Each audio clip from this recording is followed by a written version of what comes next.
I pledge allegiance to the flag of the United States of America and to the republic for which it stands, one nation under God, indivisible, with liberty and justice for all.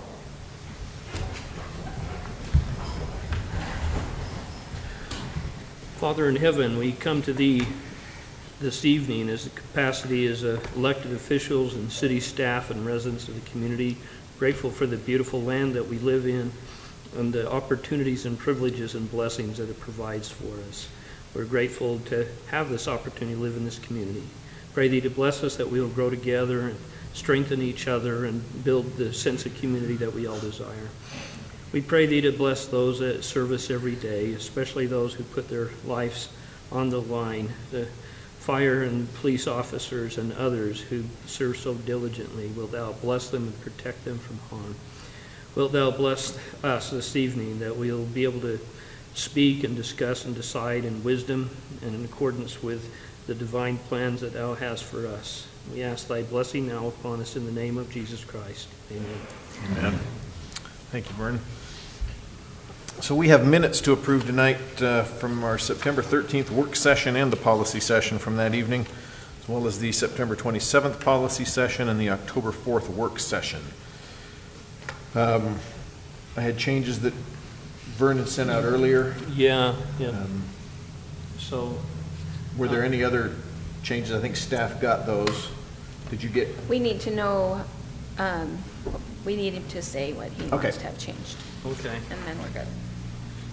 Okay, so in the 13th September policy session on page 4, in our discussion there, I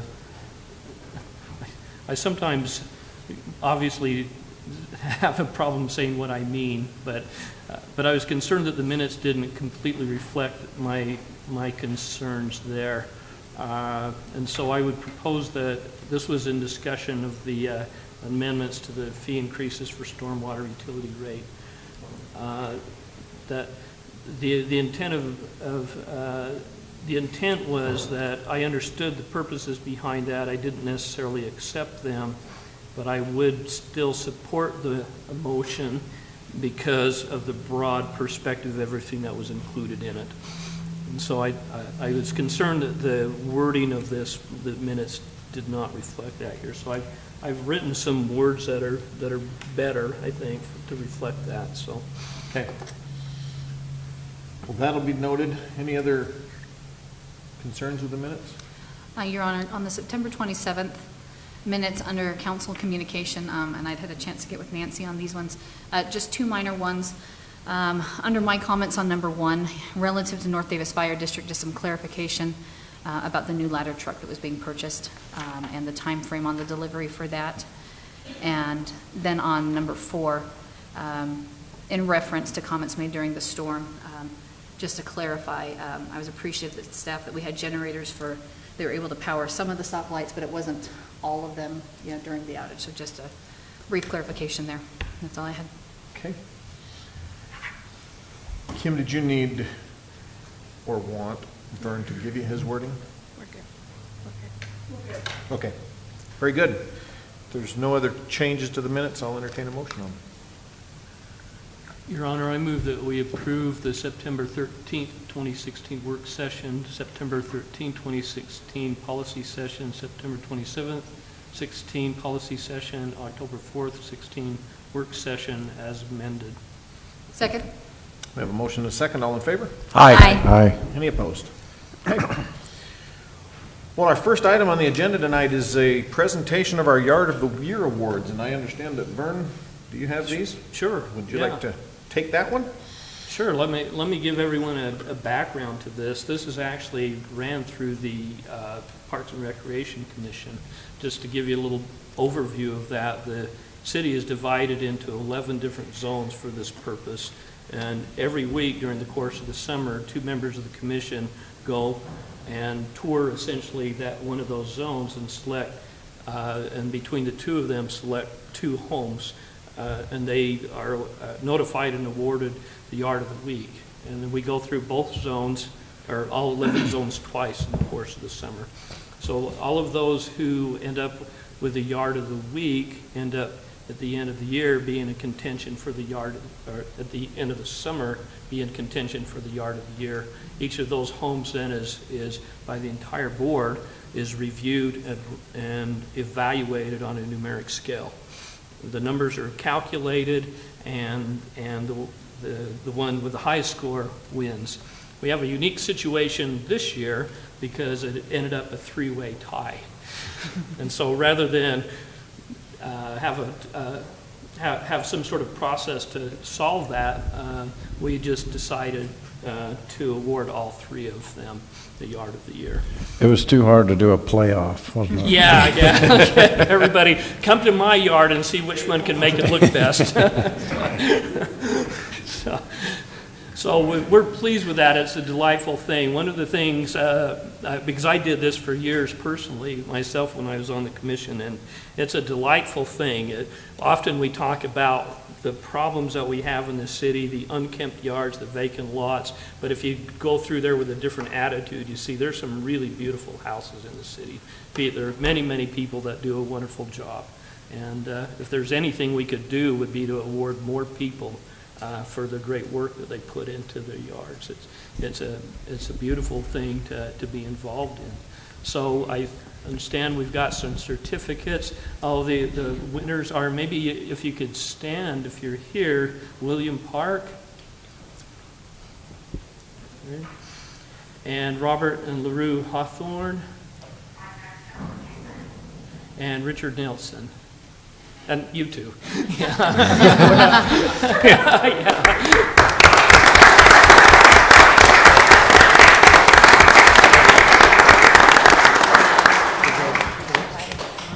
Yeah, would you come up? And I think it would be appropriate for the mayor and the council to come back here.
Thank you again, folks. We appreciate all of you.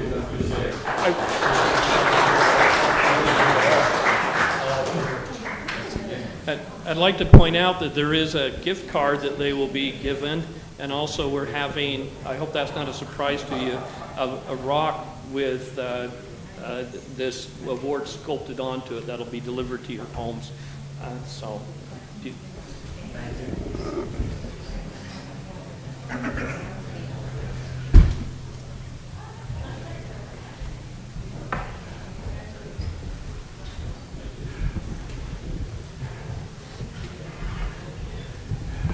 I just want to say my wife and I drove past all of these yards this afternoon to look at them, and they all look really great. We appreciate the work that you do during the year. Thank you very much. It takes good residents to make our city good, and we appreciate every one of them for making it look better, and hope that catches. We now have more scouts in here, so welcome. Which troop are you guys from? Troops. Holy cow. Which what? Not yet. I mean, when you're ready. Awesome. Well, thanks. Welcome. take good notes, or you're not passing the merit badge on. Okay, well, the next item on our agenda, we have a few public hearings tonight. We have a public hearing. Our first is for the zoning text amendment to Title 11, Chapter 9, accessory building regulations. Spencer, we'll turn the time over to you. Where's my screen? There we go. Okay. Honorable Mayor, members of the council, and public. The first item on our agenda this evening is zoning text amendment 16090004 regarding accessory building regulations. This item came to staff at the request of council to look at the current regulations within the city and evaluate those regulations and see if there's changes that could be made in order to accommodate and allow individuals who are wanting to build or construct accessory buildings upon their property some flexibility and a little bit more ability to accomplish what they'd like to do. Just to give a brief history here, in 2009 the setbacks as they stand were adopted by the council. Prior to that, there was more of a regulation of 1 foot from the property line, not necessarily hard and fast regulations relative to height and some of those types of things. And so it can be assumed, even though we don't like to assume too many things, that the regulation was adopted by the council based on concerns or feedback that they had heard from the public relative to accessory buildings. Just to give you the Planning Commission did hear this item earlier this month, October 5th, at their regular meeting. They recommended approval of the staff recommendations, but in addition to that, there was some public comment that was received, and so I'd just like to make you aware of that and include that as a part of this meeting. One of the concerns that was brought up, and we'll get into the proposal, but concerns that was brought up was lot coverage regulations should not be reduced, but should be held the same or increased. And so within the current regulations, there is a percentage of the lot or parcel or main building that an accessory building would have to be held to, and public comment was held that they would like to see that unchanged. Additionally, the height for accessory buildings currently is 10 feet to the peak of the building. Comment was received via email on this one and voiced in the public meeting that they would like to see the height changed to 18 feet to the midpoint for this regulation, as it is a regulation that has been imposed and adopted by an adjacent municipality. And additionally, they didn't want to see an increase in the setbacks required for accessory buildings, at least as the baseline there. So not an increase in how far they have to be off the property line. Current regulations as they stand now are in front of you. So no accessory building can be in a front yard, must be at least 6 feet away from a main building. Accessory buildings are allowed to be 2 feet away from the property line, both rear and side, with a maximum height of 10 feet. Anything over 10 feet would require that accessory building to be moved out to at least 8 feet from the rear and side property lines. Additionally, lot coverage requirements for those things, for those accessory buildings, are 40% of the lot or parcel area cannot be covered. And I've got some graphics that I'll pull up after we go through this slide, just to give you an idea of what the current regulation looks like on a typical quarter-acre piece of property that the city would have. And then combined footprint of all accessory buildings shall not exceed 50% of the footprint of the main building. And then additionally, accessory buildings shall be built with a finished all-weather exterior material. Detached garages and carports shall be finished to match the exterior of the main building. So that is our current regulation. And what I'd like to do is, if I may, just give you kind of an idea of what these things look like. So staff has sought to graphically represent current regulations. So I'll do my best to give you the 360 view here. But here in the middle, this right here, this is a 10-foot tall structure, 2 feet off the property line. You can see, based on the adjacent property owner, it's not real imposing, not real concerning. So keep in mind, I just put these in the corner, X amount of feet off the property line, didn't try to get too crafty or creative. But that's an 8-foot wall, so the interior wall would be 8 feet and then 10 feet overall. 12 by 16 square foot building, less than 200 square feet. It could be more, but again, just to give you a general idea. Then we come over here. This particular structure is, that says 7 feet. It's actually 8 feet off the property line and 20 feet tall. And so this would be what the max regulation would be for Clearfield City. So anything over 10 feet requires it to be 8 feet off the property line with a maximum of 20 feet measured to the peak of the roof. Again, typical 12 by 16 structure, but then with a 12-foot wall in order to accommodate a larger door if need be because of the height of the structure. This building is meant to depict the 50% coverage ratio. So relative to this, the parcel here is a quarter-acre lot, roughly 10 to 11,000 square feet. 40% of this parcel would be about 4,000 square feet. Now, the home would need to be taken out of that, and so this would be, let's see here, I can do math, I promise. 40%, so this is about a 1,600 square foot building minus this for the overall coverage of the difference of this. So what you would get typically is, so I'm going to back up a little bit. The 50% regulation is what this is showing. So 50% of the main building could be imposed on the lot, which is what this is showing here. Additionally, I'm going to go over to this one, which may look a little ominous, but a 10,000 square foot lot minus the main building could build this big of a structure. This building right here is 2,400 square feet. That is not anything that anybody's come and requested or wants to build on their property necessarily, but I wanted to give you an idea of what the current regulation would allow. So a quarter-acre piece of property would be 4,000 square feet, would be 40% of the lot or parcel, and then 1,600 square feet, which is this structure here, to be removed from that 40%. The remainder would be 2,400 square feet, which is the building on the property. Currently, the regulation as stated, 40% of the parcel and 50% of the structure. The 50% is more restrictive, and so therein lies part of the issue and concern for property owners where, oh good, I've got a big piece of property, but my house isn't very big, and so that's the limitation. So when we look at regulatory ordinances and codes, it's always the most restrictive that gets applied for consistency and for other reasons. But so in this instance, if you had a 1,600 square foot building on a big piece of property like this, what you would be able to most likely get is 50% of your structure because it wouldn't overshoot that overall coverage of the lot or parcel. Does that make sense? Am I making sense there? Okay. So we'll go back to the presentation.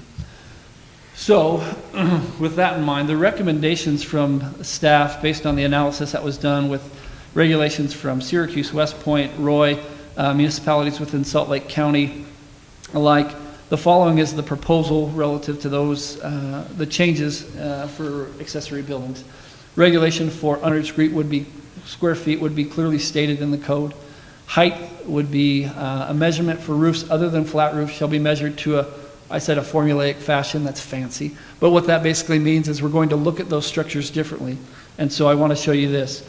So gable, mansard, gambrel, these are all different types of roof styles where on a gabled roof, you'd be looking at a midpoint measurement. That is a clean and simple measurement. On a gambrel or a mansard roof, there would be more of a formula to that relative to taking that midpoint measurement. We've talked in midpoint kind of generally speaking, but in the proposed language for the ordinance, there is additional explanation on how you would measure each one of these roofs. A flat roof would just be measured to the top of that roof. That would be the measurement because it's a flat roof. Butterfly roofs, not really popular in Utah. Don't know if they're popular anywhere. I've never seen one, but even still was a part of the information. So to the regulation for the height measurement. Staff has proposed that the 2-foot measurement from the property lines be kept and that the allowable height be increased to 15 feet as a midpoint measurement. Buildings would then be stepped back 1 foot from rear and side property lines for every 1 foot over 15. And so as you go 3 feet, you can go to 16, and these are all midpoint measurements. With a maximum height for any building as measured from the midpoint of 20 feet would be the overall. Additionally, regulations that staff has recommended is no stormwater runoff would be permissible from accessory buildings. Currently, we don't have this language, and so it would be beneficial to add that language. Additionally, lot coverage for buildings has been proposed to be reduced from 40 to 35 and from 40 to 50 respectively for the lot coverage of the parcel and the lot coverage for the main building in comparison to the accessory building. Given those items, the Planning Commission did, as I show there, recommend approval of this proposed amendment to accessory building regulations within Clearfield City. Following that regulation, staff presented to the council and had a discussion with them relative to the proposal. Some of the things that were taken away from that meeting are the following. The council, as we discussed, the recommendations that were made to the Planning Commission and then forwarded were as follows. Accessory buildings shall be no less than 2 feet or side or rear property line. The council kept that consistent and felt that was important. Additionally, accessory buildings shall be no taller than 10 feet when placed 2 feet from the property line.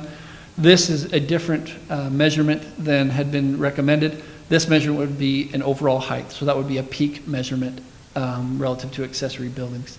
Additionally, the council recommended or discussed for every 1 foot from the property line, a building would be allowed to increase 2 feet in height. So you're 2 feet, you're at 2 feet off the line, you'd be at 10 feet, and for 3 feet off, you'd be 12 feet, and so on and so forth. Additionally, maximum height for any accessory building shall be 20 feet or the height of the main building, whichever is less, which would obviously be the maximum distance from the property line, most likely.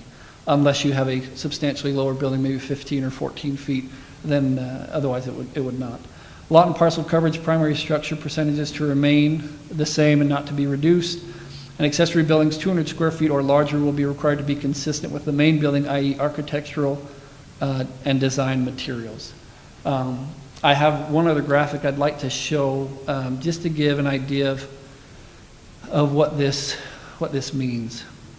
I apologize, I'll get the right one here. So what this graphic depicts is the gradual increase for accessory buildings as they go from 2 feet off the property line with a 10-foot overall, all the way up to, sorry, that house is a little square. I didn't mean to put it in the way there. Again, this would be a 12-foot to the peak measurement, 14 feet to the peak measurement. You can see the measurement here. And again, it's gradually stepping off the property 1 foot for every 2 foot increase. Here's 16. And again, as you look at this from a different perspective, you know, it obviously doesn't cross the threshold of 21 feet. And again, the 21 foot was kind of used as a general marker in the discussion with the council. We know that a maximum is 35 feet, but a lot of the older neighborhoods are between 20 and 25 feet. So kind of with the 21 foot max, just to give an idea. No accessory building with the way that the council discussed it would exceed that. And so again, here would be the 20-foot measurement for an accessory building. Pitch of the roof was not evaluated or analyzed with these proposals, just simply overall height relative to distance from the property, and then coverage of the back area there. Sorry, that was a lot of information. Does the council have any questions on accessory buildings as they were recommended, and then additionally the language that was discussed in the council meeting? That looks like, I mean, it covers what we covered in our work session. I will say this was probably one of the lengthiest discussions we've had in a long time. It's a weird thing to discuss, and coming to a conclusion is a challenge. How do you protect? How do you give a property owner the flexibility to be able to do what they want to do on their property, but at the same time have enough restriction in place so that they don't affect the neighbors and the view of a neighbor, or putting a property 2 feet off the line that's 25 feet tall would certainly affect a neighbor. So how do you get a balance of both of those? It was a lengthy discussion, and so I think what we came up with was a pretty good compromise. But I will go ahead and declare this public hearing open. I don't have any forms from anyone here to speak either for or against the proposal, but we got a couple of them out there that just aren't here yet. So if we can have you give those to Nancy Dean, our recorder.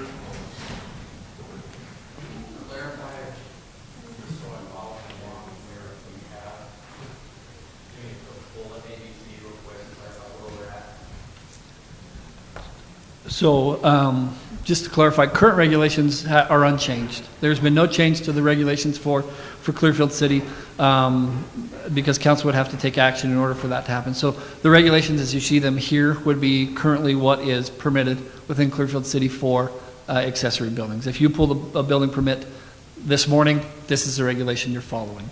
If changes do occur after tonight and are adopted by the council, those would be the regulations that would then be in place for the development of an accessory building.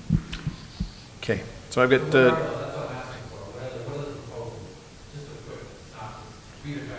He needs to come up to them. yeah, can I have you come up to them? I don't know which, if you could come up and state your name, and I've got three of them here. I just wanted to hear what they were so I can comment on it.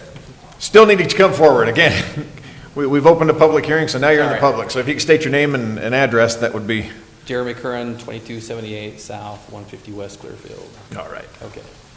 So this evening, the current proposal is the recommendation that was given from the Planning Commission.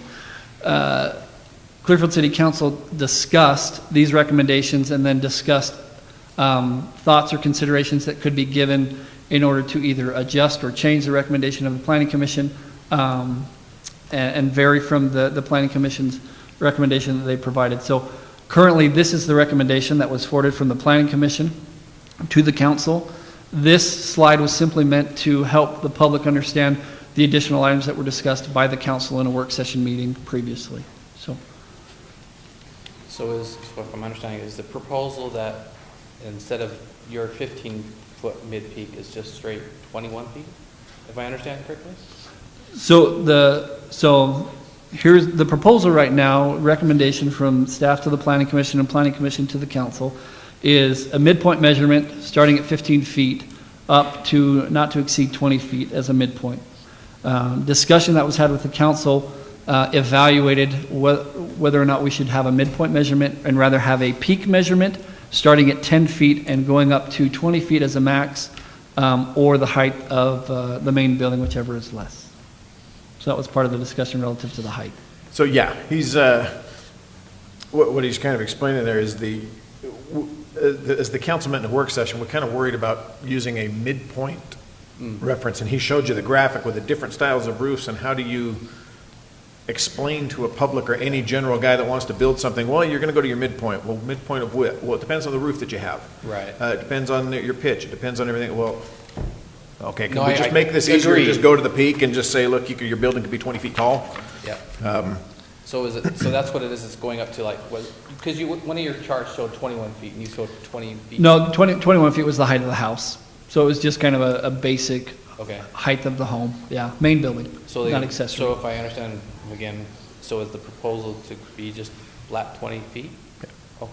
So the proposal that the actual one that's on there for us is what the planning commission approved. So the Okay. council would have that ability then to change that to what we discussed, Okay. which would be that 20-foot So it's peak. 20 feet, but 2 feet off the line? No. 10 feet, 2 feet off the line for a 10-foot structure, and then that would increase by a foot off the line For every 2 feet. for every 2 feet that you went above the 10. Okay. So if you built a 12-foot structure, you'd be 3 feet off the line. So that's just to the peak period. Yes. So if you have a garage that wants to park an RV in it, you're going to be over that, and you're going to be off 8 feet, if you theoretically, which Yes. is kind of where we are in the very beginning. Technically, the new measurement would max out at 7 feet. Yeah, you'd be It's 7 a foot difference, but the new measurement, the discussion measurement that the council proposed would be a maximum of 7 feet off a property line, which is a foot difference, but even still a reduction overall. And certainly So in reasoning other behind words- that was that you didn't have a 20-foot tall building sitting right on your property line, right up against your neighbor's property. Right, I understand that, but that's not what I represent, which was a lot of people in my neighborhood, which was why this whole thing started in the first place, was just to, if I wanted to build a garage, 10-foot height is really not effective. And even 12 feet, if you wanted to back in something into your garage that you built, it's not fun to have to back into and then jaunt over 8 feet, because that's where you have to be when you have a 14-foot door for an RV. It doesn't seem effective. So I'm here tonight to basically go back to where we were first started. I don't understand. I guess I'm confused immensely, because the stuff that was given to me was showing the proposal of the Planning Commission 15 feet mid-peak, which seems reasonable, and 2 feet off the line, which again still seems reasonable to build something on your line with your driveway. But if you're building something on the line of your driveway, you would think you would be able to build it high enough to park whatever you want to use your property the way you ever want to. I don't see the effectiveness of just saying, well, 2 feet, got to move 2 more feet, 2 more feet, got to move 2 more. Well, now you're offline again, and you have this big old gap from your property to the structure. It just seems, it goes back to the very thing why I'm here, why the 50 people that signed the thing saying change it. It needs to be changed. I don't understand why would you change it at the last second from what the planning commission agreed. And Well, it was the planning commission's recommendation. I mean, Right. that's their recommendation. They're an advisory board to the council. Right. And again, just in our meeting, the feeling was different. okay, But we're not there yet. The ordinance, like I said, that's before us is what the planning commission presented, so that's what we're discussing help me tonight. understand from a citizen standpoint, why would you change it? From what would make it effective? I'm trying to articulate this properly, but I don't see what the big deal is. Because to me, I haven't seen any complaints coming into Clearfield saying, my neighbor just built a 20-foot property thing next to me. The garage is down the street. I don't see anybody complaining that he has a really nice garage and it's 2 feet off his line. No one's complaining about it. But yet we're here complaining that we can't do it. I don't understand the difference. That was the discussion that we had for I know. a good hour and a half. And then that's just one part of it. The other part of it is if you have somebody who's building on a quarter-acre lot, and let's just say they happen to have a footprint of, say, a smaller home, which would be, say, 1,800 square feet, which is about a 42 by 24.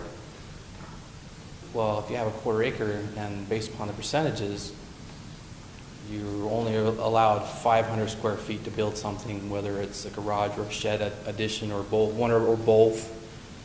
But if I have, which is my neighbors down the street, they add it to their home and their footprint is substantially bigger, and you have for example, again, my lot, which is 4,300 square feet allowed based upon the percentages.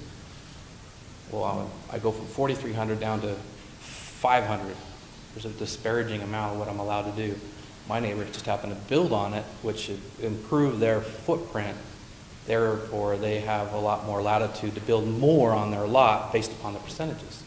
But I'm held back just because my original footprint is tiny compared to the lot.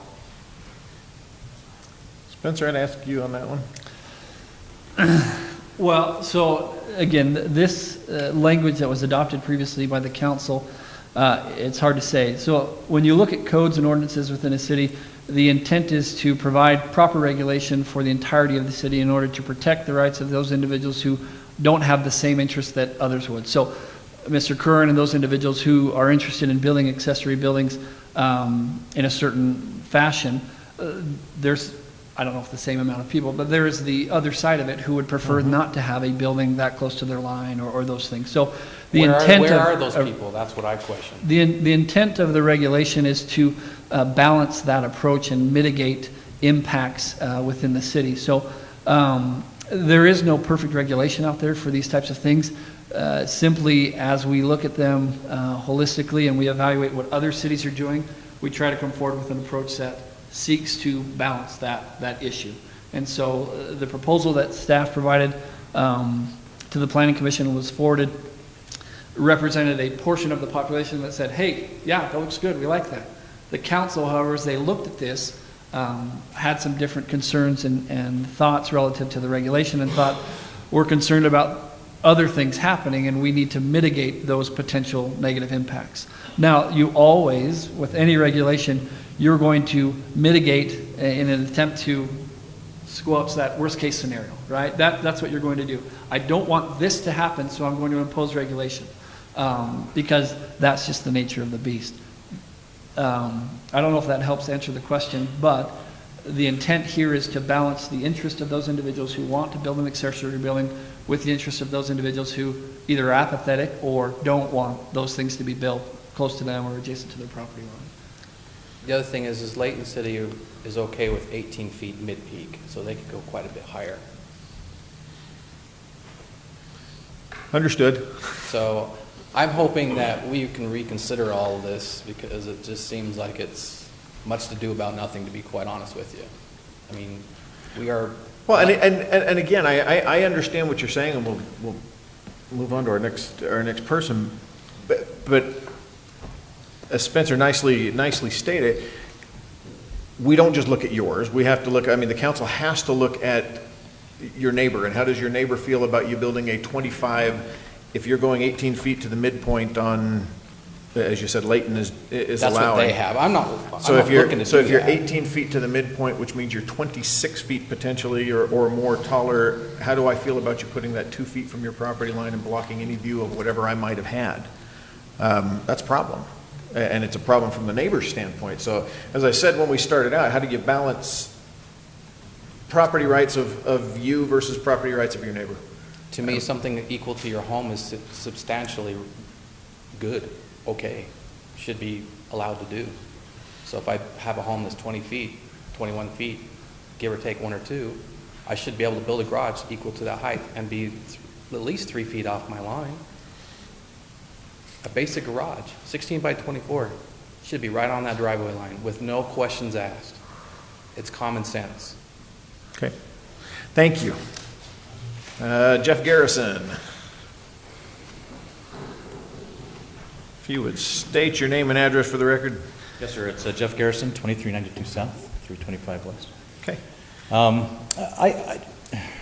Explain to me midpoint again. I'm having a hard time with that concept. Well, we did too. So, yeah, this was a discussion point. So midpoint of a measurement really applies to, and let me go to these roofs, really applies to a gable roof or a hipped roof, where you have a lower portion and then an upper peak on these two roofs. And then what you would do is take the midpoint of this distance and take that from the ground level and measure that up. So that would be your midpoint measurement. Okay. Gambrel roofs and mansard roofs, there's a formula relative to that, 2/3 of the pitch, and it's a little bit more involved, but could still be accomplished in Right. order to regulate the height. So I'm looking at a shed that has a gable roof versus a lofted roof, which I guess would be the gambrel, but they're the exact same height. Okay. But if I put one in, you go from the midpoint. But if I put the other in, you go from a different point. So for example, if I put the gable end or the gabled shed in place with a 14-foot max, or I choose the gambrel with the same exact max height, would you not consider a midpoint with that? This is a scenario I'm looking at right now. Right. So my other question, while maybe you're looking at that, is there a reason that you want to go 8 feet away from the property? Is it watershed? Is it something else like that? I mean, would it be possible to adopt something like maybe a closer boundary if there's rain gutter on the building, or some other way to control the watershed, if that's the issue? I'm just kind of wondering why we come up with the numbers, or the rules on what the boundary is depending on height. And I understand it's restrictive, or you don't want to make this monstrosity in your little yard that the neighborhood's going to hate. I'm a very weird person, but I built a little scale model of my yard, my house, my carport, and the garage that I want to put in. The ironic thing is, it's a 14 by, let's see, one of them's a 14 by 32, and if I keep the 8-foot distance, I can put it in my backyard, and it's a monstrosity. It's ugly, but it meets code. But I just want to put in a 14 by 20, but I can't put it where I want to put it, tucked away to where it wouldn't be a nuisance to the neighbors. But because of the height, now I have to bring that in 8 feet, and it just won't fit. And so what I'm looking at is, it just doesn't make a lot of sense with what I'm looking at. And I just kind of want to understand why it's an 8-foot. The closest you can be to your property is 8 foot, depending on the height of the building. And then another question is, if the Planning Commission thought that there were other recommendations, for example, 15-foot height with a 2-foot boundary, as a Planning Commission, I just don't see where maybe the difference would be when it actually came to the council and was brought up in a discussion. So Mayor, if I may, just to try to address the question. So with the gambrel roof, it's a little bit different measurement because it is not a straight line peak, right? It's not a straight line vector. And so the measurement analysis here would be to the level 2/3. Again, it's formulaic, it's a little cumbersome, Okay. but there is an outline for it. So it would be to the level 2/3 of the distance from the level of the eaves, so which would be the wall to the roof, Okay. to the highest point of the gambrel roof. So you would be taking, just to give you a kind of a view, you'd be taking the highest point of the roof 2/3 from this part Okay. to that part would be Okay. your measurement the device. So yeah, it's not a straight midpoint because it's not the same Understood. angle and those Okay. things. Additionally, just so I can speak to the accessory building requirements, so if you built an attached garage to your house today with the regulations, you would have to be 8 feet from the property line. If you built a carport, you would have a little bit of encroachment ability, but any enclosed structure like a garage or anything attached to the home would have to meet minimum setbacks. So any Right. accessory building that is built can be closer than that, but the bigger it gets, it's going to move farther away from that Right, I property see line. that. So, and if you built an attached garage, that can match the roof line of your home. There's no problems with that, there's no issues with that. The problem that happens is accessory buildings are one of those things that over time have become the best kept secret of what you can do in an accessory building with Right. nobody knowing about it. And so unfortunately, regulation has been put into place in order to keep the bad ones Right. from doing the bad things and disallowing people who just want a garage or some sort of accessory building to have that right and that opportunity. So minimum setbacks for a main building would be 8 feet. And so it would make sense that a larger building would have to meet that minimum setback for Understand. a residential lot. Very And then you had one more, planning commission via council, right? Right, The recommendations. right, yep. So the thing that I think is important to understand here is when it comes to zoning text amendments, zone changes, changes to code that the council has adopted, they have final say and purview over Right. those responsibilities.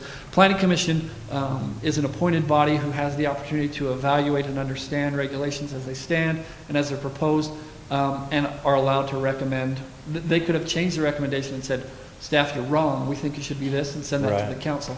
But unfortunately, with an administrative review like this is, Right. the planning commission has purview to make recommendations, but the council ultimately gets to say whether or not that recommendation is accepted or it needs to be changed relative Right. to their vested interest and what they know about the community. Very good. So- Makes perfect sense, thank you. I guess my last question would be, we're all going to be up here after our own specific situations. What Jeremy wants to build is not what I want to build, and the other gentleman, I'm sure, is different too, but I just want to know if my building's going to fit within a 2-foot setback if the midpoint does not go above 10 feet. Because I'm going to get a gambrel roof, or a lofted barn is what they call it, and it's 14 by 20 by 14 high. But if 2/3 of the way in from that eave, if that doesn't exceed 10 feet, I'm okay to keep a 2-foot offset. Am I understanding that correctly? No, but that's all right. So it's a little bit confusing, and I don't blame you because we've talked about several things. So the recommendation from the planning commission would be a 15 foot Foot. height midpoint regardless. So if your structure is 14 feet to the midpoint, Okay. technically you would probably meet the measurement for the 2/3 of the Right. formula. Any additional foot over that, per the recommendation from Or the 1 planning foot commission, setback. would go 1 foot off the property Very line. good. The council's discussion is an overall height for the Very structure. So if your building is 14 feet high, what the council is discussing is saying, okay, for every 2 feet, you move a foot off the property line. So now you would be 4 feet off the property line instead of 2 feet off the property Right. line, which, again, creates a space within there that allows for maintenance of property and, Right. and those types of things, and isn't a big space. Very good. And the models that we put together were meant to give you an idea of how far that is. When you look at your property, you think, wow, 8 feet's a big spot. Yeah. But if you look at the models, on a quarter-acre piece of property, if you don't have any other structures on it, and again, it really Right. varies from property to property. Right. 8 feet off a property line, rear and side yard with a building is not really bad. Now, configuration has a lot to do with it, but there's nothing we can do about Okay. those things. And I understand that very well, and I appreciate your time. Thank you. Thank you. Brett Wiggle?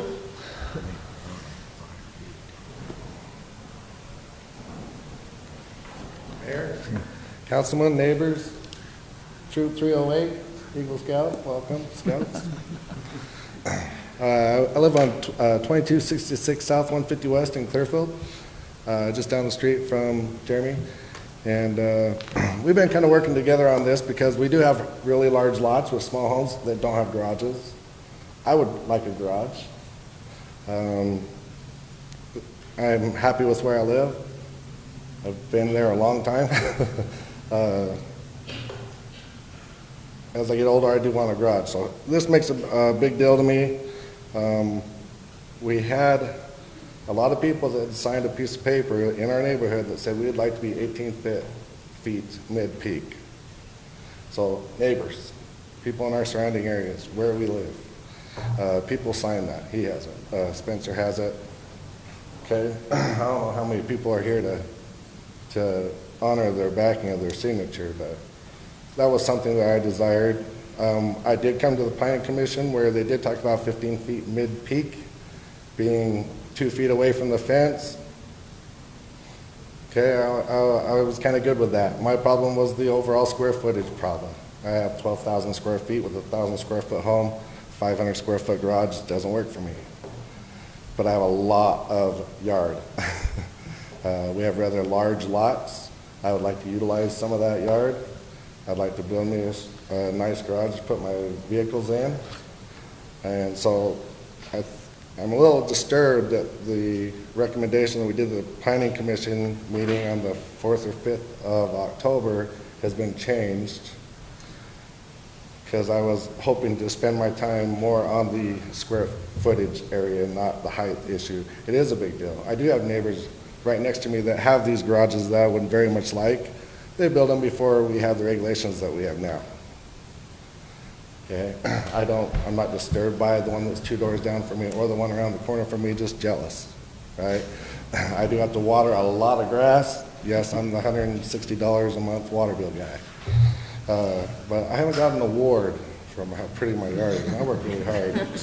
So also, I don't know who's driving around, but 150 West. Because of the changes now, I would almost like to see a tabletop set aside to where more of this could be talked about and not decided on tonight, because of I'm afraid of the changes, because you can't see that screen from back here. So I'm not sure what all was changed with the councilman, with the Planning Commission, but the 15 foot I was willing to deal with, 2 feet away from the fence. When it used to be, I don't know what the height restriction is, but most people are 1 feet away from the fence with their 24 by 40 garages that are by me. Just doors away. I want that. Okay? It's not, I don't want to be 4 or 5, 8 feet off of the fence. I want to be next to the fence so that I can utilize more of that yard.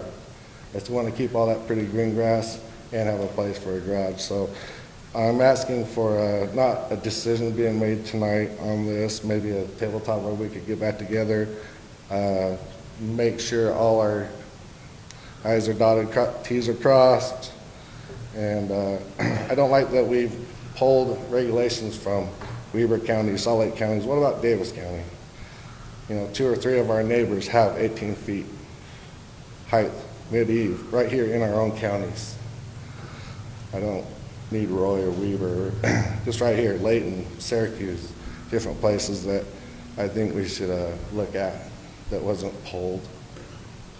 But in the end, don't forget that 40 to 50 people in our neighborhood did want to sign and say, yeah, we would like to be closer to the fence with something higher. Okay, thank you. Okay, thank you. That was all of the forms that I had. Was there anybody else here that was here to speak in regards to this? You can answer one of my husband's questions. When he asked for why go from 1 foot to 2 foot? Like, what's the reason? That's what I want to understand. And okay, I get the height. But what is the difference when you move farther away? That's what I'm trying to Two things. One, your standard setback is 8 feet. I mean, for a house with a garage on it, it is 8 feet. So it's moving it closer to that standard. The larger the building goes. The other is visibility of your neighbors and sight lines of your neighbors. And so the taller that building goes, the more it's stepped back. It just makes it worse for our neighbors when we move farther away. So we're technically in a corner, so it makes it really hard for our neighbors when we move farther. Well, and again, challenging thing to address, because not every property in the city is the same. You've all mentioned that not every house is the same. Some houses are smaller, and how do you address that? Because it's a percentage of your square footage. Some houses are huge. Some lots are 1/10 of an acre. And so to say, well, you can allow this and you can do this, well, now all of a sudden you have a 1/10 of an acre lot with a 1,000 square foot house and a monstrosity of a barn sitting next to it, which is an eyesore in a neighborhood. Balancing that out is a challenge. And so understand the amount of time that's been spent on it is huge, and whether the council chooses to table that tonight and then do some more discussion is up to the council, but that's the challenges we face. And so why the recommendation of a planning commission? We haven't passed any other recommendations. This was just some thoughts that came out during our work session. The proposal on the table tonight is still what the planning commission sent to us. Whether the council chooses to make those changes is still up to the council. But again, tough call. It really is. It's just, it's hard. I sell homes for a living, and so I'm all over the valley. And yes, I run into every type of scenario. And I've got people in my own neighborhood that go, wow, this guy built this huge thing. It's always been an eyesore, and we hate it. It's bigger than his house. Yeah, it's taller than his house is. Well, you know, it's a challenge. But anyhow, if there are no other people here to speak, I would. Oh, I got one more. You're good. If you'd come up and state your name and address. Patrick Russo, 228 East, 2450 South. And I just wanted to kind of make a comment based on a comment that was made on the distance from the property lines affecting the neighbors' views. I kind of got the feeling that that's one of the underlying issues here for the council. And I would just like to ask you to reconsider that, because making that argument, then we should take down the houses behind my house. Because a house was built behind my house that blocked my view of the Great Salt Lake and everything south. And it's in a cul-de-sac behind me, so it's not directly behind my house. And so I don't know that the line of sight on a property line should really be an issue if there's no other mitigating or impacting factors involved. Because we all have houses behind our houses that block a view of some sort. And to put a structure in, as long as the height is not super crazy, it shouldn't matter the distance from the property line, because that's our property, not our neighbor's property. I'm not asking you to not let my neighbor do what he wants to do on his property, but allow us to do what we want to do on our properties. Because I can't stop the neighbors behind me from building a house on an empty lot that blocks my view, because it's a house that meets the codes. So I just kind of felt like that was kind of a ludicrous argument. I understand the reasoning behind it, and I don't mean to be offensive to the council, because nobody wants to have their property impeded if they have a nice view. But I also think that maybe it should be reconsidered that the height of the structure not exceed the height of neighboring structures, instead of putting these limits on measurements. And it should be comparative to the properties around the surrounding area, and so it's relative to the environment that you're building in, instead of doing this blanket statement across and restricting areas where they could do bigger and better buildings to improve their property values versus the areas where you can't, if it's more of a relative thing. So I guess what I would like to ask is the council to not make a decision tonight and to reconsider all these other options, and maybe have the planning commission look at it again, so it's more of a fair, or I don't want to use the word fair, but more of a correct policy that affects all the citizens in the city equally, and allows them to do, within reason, what they would like to do with their own properties. And that's my comment, and Okay. Thank you for your time. Thank you very much.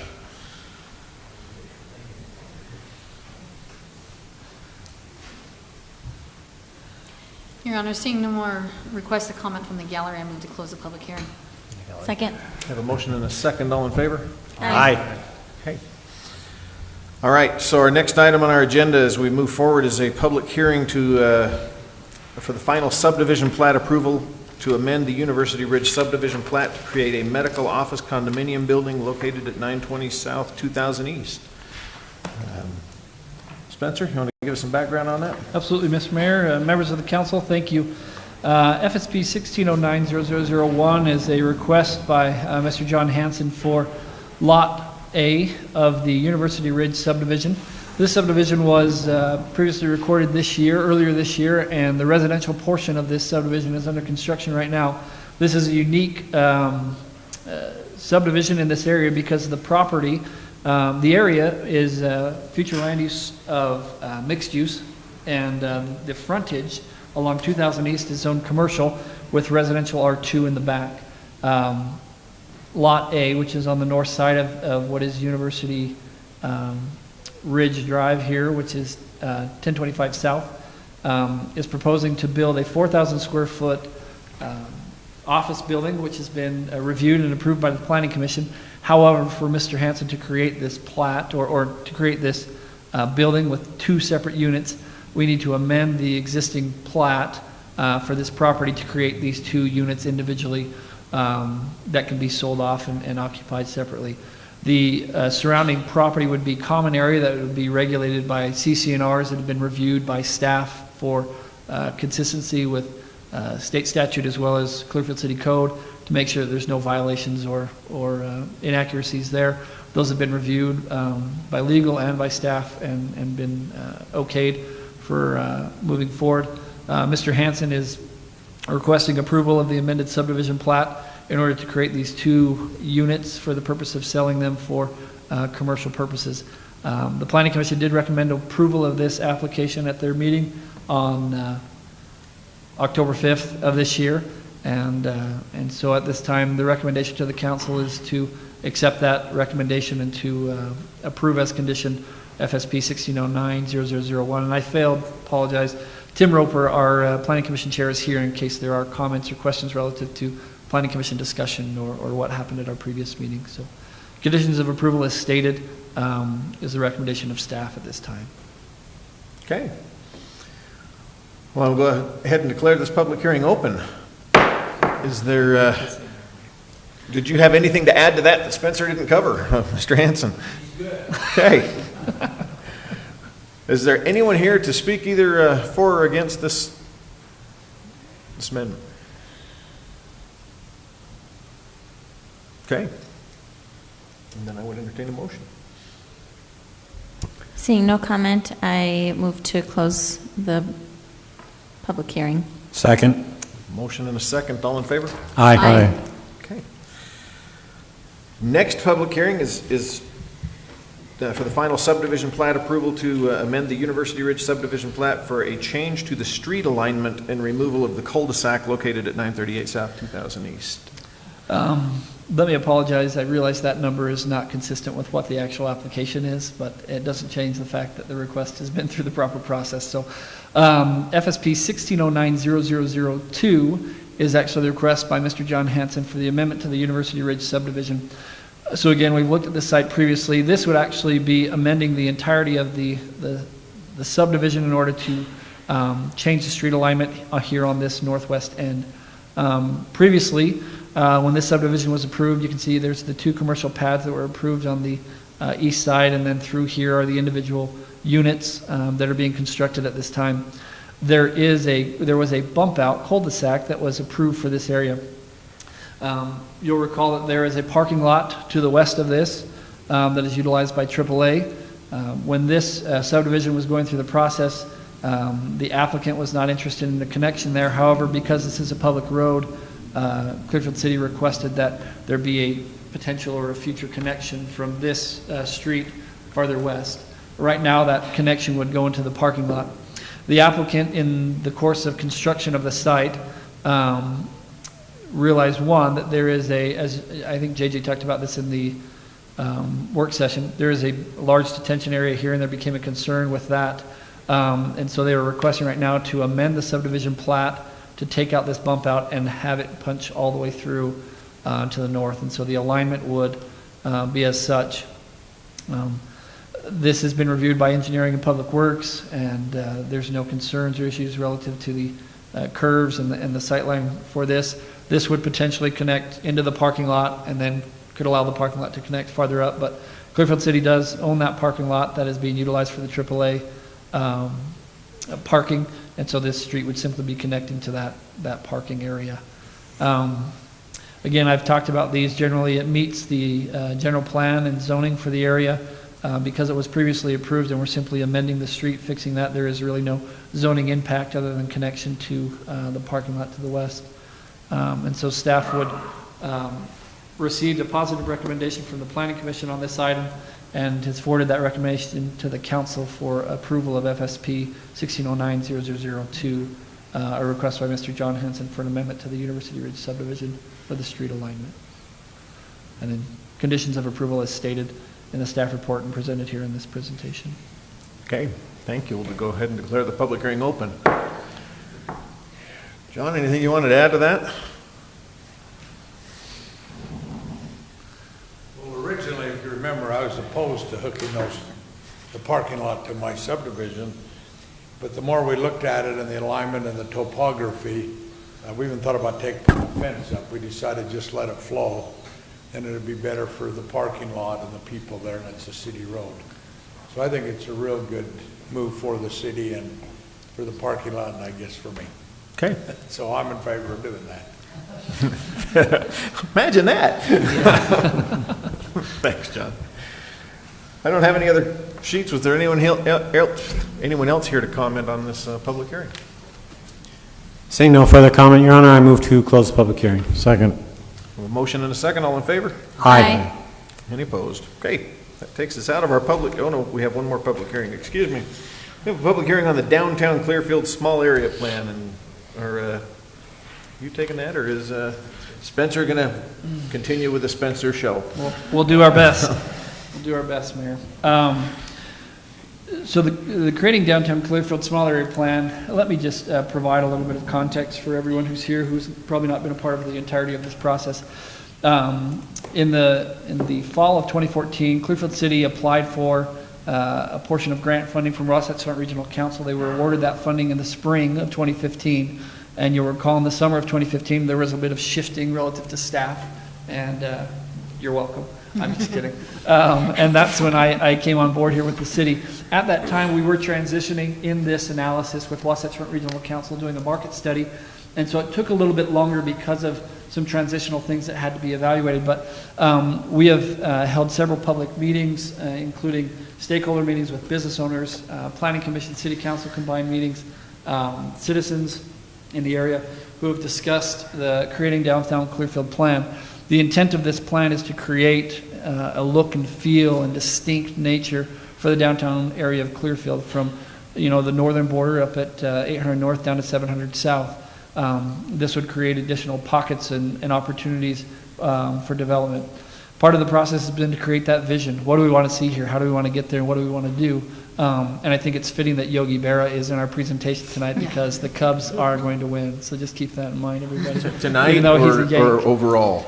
Doesn't both. And even though he's a Yank, we'll still let him quote. But I think it's important that we understand the vision. This is Clearfield years ago. This is yesteryear of Clearfield. This is what we want to see. This has been the talk. This has been the discussion. Distinct, walkable opportunities.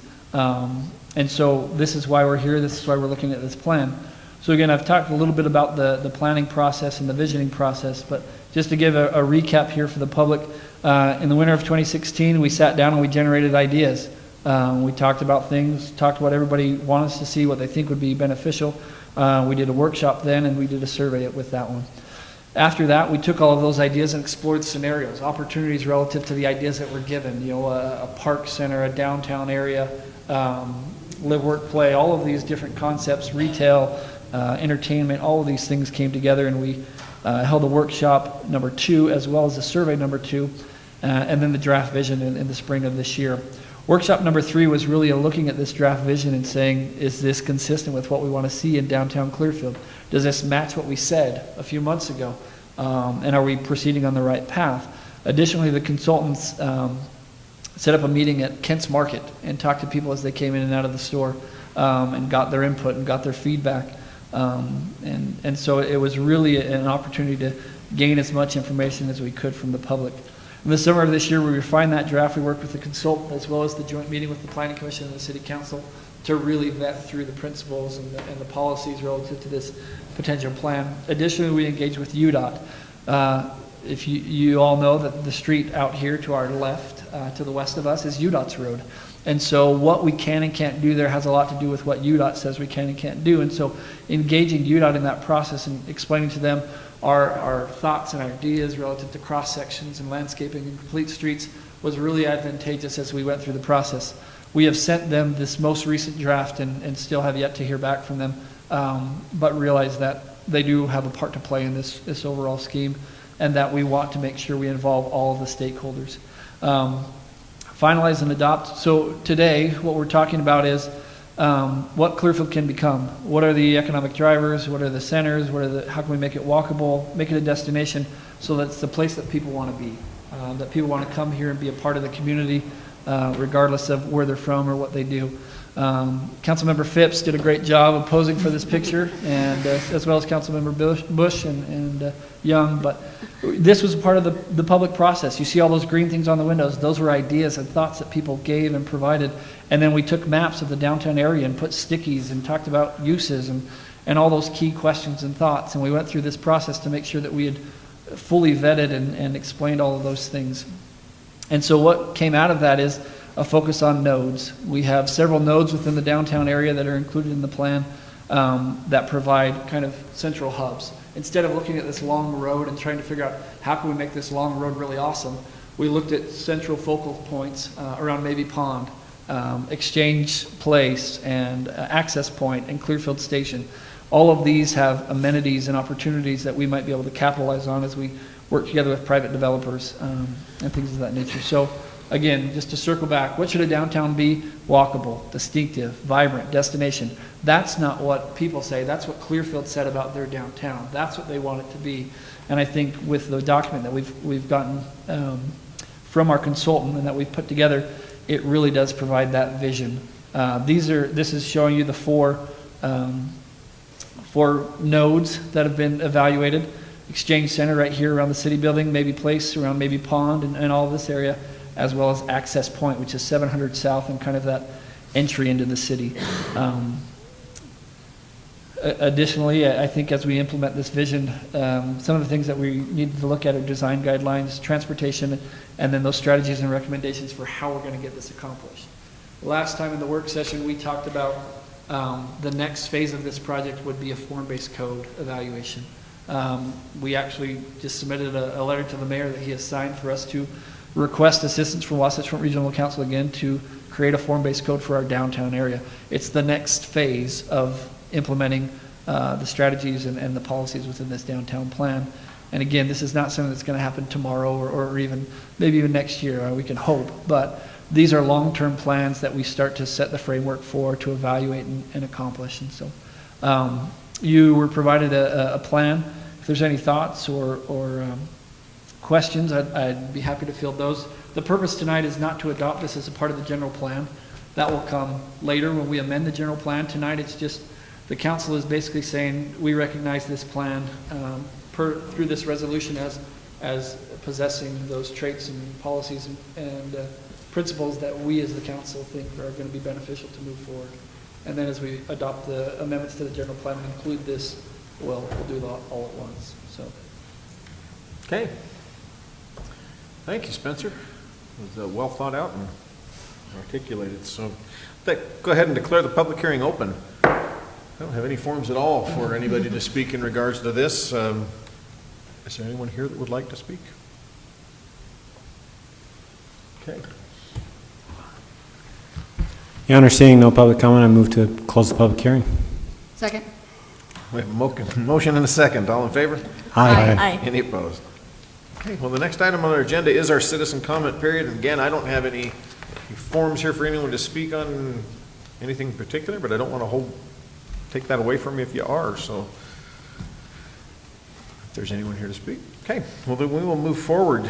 Item number 7 is to consider approval now after we've had our public hearings. Move forward to the action process. Item number 7 is consider approval of ordinance 2016-07 approving the zoning text amendments to Title 11, Chapter 9, accessory building regulations. Council, we turn this over to you. We've had lengthy discussion on our own. The Planning Commission has vetted this, and now we've had some public comment tonight. Thoughts? Concerns? So I think it's worthwhile to bring some of that discussion to this meeting, seeing that we have residents here who are concerned. As far as the distance to it, I think you brought up, Mayor, the fact that houses have setbacks. Now, granted, we're always going to impede visibility no matter what we do, but there are limits, and as the residents do purchase a property inside a certain neighborhood, they have that expectation of the nature of the neighborhood that's maintained. I appreciate, and to me it's still a balancing act as well as property rights, what you can do on your property, and the property rights of your neighbors, how that's going to impact. And that's what we're really looking for here. We have, just in our discussion, brought up, and the mayor mentioned some, and we brought up in some of the discussion, and I've heard some myself, complaints about certain structures that were built previous to the current regulation. We looked at the current regulation, agreed with yourselves and with everybody else, and said that's probably more restrictive than it needs to be to maintain that nature of the neighborhood. That being said, with all the questions that are brought up, I do have some doubts as to whether or not some of the numbers we put together are a little bit arbitrary as we were throwing them out there, trying to envision what could be too much, what could be too little. I think it's a beginning, the 3D pictures that were presented to us tonight, to be able to look at and start thinking about that. We may need to look at that a little bit more. That being said, I'm concerned that whatever might come out of it may not be to what may not satisfy the request, and that being that, you know, the setbacks that we typically have on the side of a single-family dwelling are more than 2 feet. And so if we're building a large structure beside it and we're going right up to the 2 feet, that's affecting the nature of those properties. But I think it may be worthwhile looking at a little bit more, with a little bit less, more of the graphs, trying to weigh in what the impacts would be. You wish you could get public input from all different sides, but that's just an open thinking that I'm thinking right now that was brought up from that point. So yeah, I've thought a lot about this week and driven around, and we've got such varied lot sizes in this city, from 5,000 square feet up to, huge ones that go under the power lines. Different widths, some of them are only 50 feet wide, some of them are, 200 feet wide. I don't think that we can make an ordinance that fits every lot and will be good for everybody to build on. With these restrictions that we have now, if you got a 50-foot wide lot and there's no garage, and you go back to build just a regular double garage, you have to be 7 foot off your property line. Your garage is going to be clear over behind the house, which will look, to me, worse than on the property line. I think what we started out with is we've got some structures where they build a garage and then a 2-story thing, dwelling above it, right next to the property line, or 1 foot or 2 foot. These are intrusive to the neighbors next to them. A regular 2-car garage, 2 or 3 feet from the property line, is not intrusive to your neighbor, period. So the 7 foot to me is way too much of a setback. You take any typical 2-car garage, who's going to complain about it being 2 feet from their fence? I don't think you're going to get anybody to complain about it being 2 feet from your fence. So I don't agree with that 7 foot. I think 2 feet, 3 feet at the most is adequate. And the height, 20 feet, here again, depending on your, maybe you want a little bit steeper pitch roof for some reason, just for looks, maybe it matches your house. I don't think 20 feet is high enough for the max. If it's 20 with a 412 pitch roof, or if it's 22 with a 612 pitch roof, really doesn't matter.